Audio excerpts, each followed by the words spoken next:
എൻ്റെ പ്രിയ സഹോദരി സഹോദരന്മാരെ, ഇന്നത്തെ കാലത്ത് പലരും സ്വത്വം അന്വേഷിക്കുന്നത് പിന്നിലേക്കാണ്.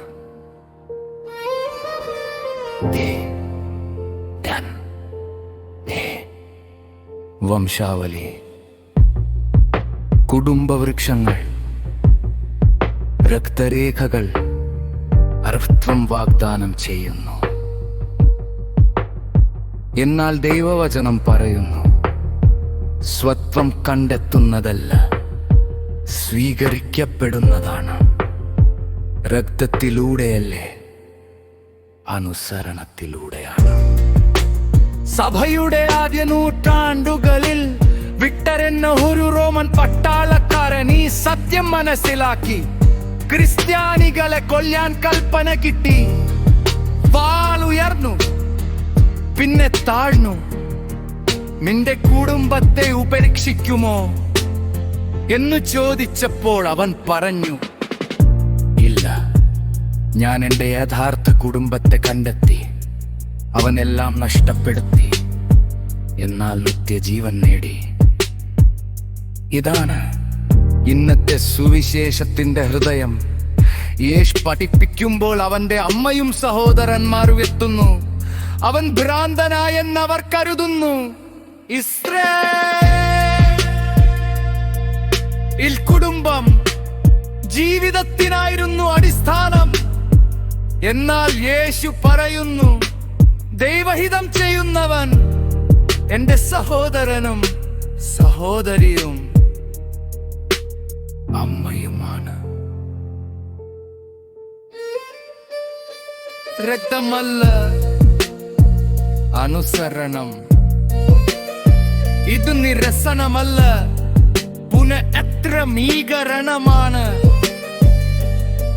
മറിയ പോലും വചനം കേട്ടും പാലിച്ചും കുടുംബമായി. വിശുദ്ധന്മാർ ഇതിന്റെ വില അറിഞ്ഞു.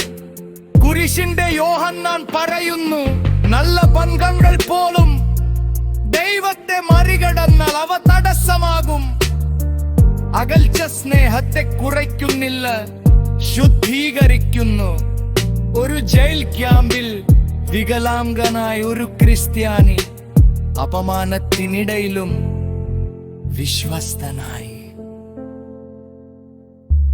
ബന്ധുക്കളെ നഷ്ടപ്പെടുത്തി, എന്നാൽ അവൻ ദൈവ കുടുംബത്തെ കണ്ടെത്തി. എൻ പൂർവികരെ കാണിക്കും വിശ്വാസം ദൈവമക്കളെ ജനിപ്പിക്കും. ക്രിസ്തുവിനെ സ്വീകരിക്കൂ എന്നത് അവന്റെ വചനത്തിൽ വിശ്വസിക്കുക, അവന്റെ കരുണയിൽ ആശ്രയിക്കുക, അവന്റെ രാജത്വത്തിൽ കീഴടങ്ങുക. അനുസരണം നിശബ്ദമാണ്, കാണപ്പെടാത്തതാണ്. എന്നാൽ ഇവിടെ നിത്യബന്ധങ്ങൾ പിറക്കുന്നു. അതിനാൽ സുവിശേഷം ചോദിക്കുന്നു, നമ്മുടെ സ്വത്വം രക്തത്തിലോ വിശ്വാസത്തിലോ? വിക്കർ അനുസരിച്ചു, തടവുകാരൻ സഹിച്ചു, മറിയ വചനം പാലിച്ചു. നമുക്കും അതുപോലെ ചെയ്യാം. ദൈവത്തിന്റെ യഥാർത്ഥ കുടുംബത്തിൽ നാം പെട്ടവരാണെന്ന് സന്തോഷത്തോടെ കണ്ടെത്താം, ഇപ്പോൾ എന്നേക്കും.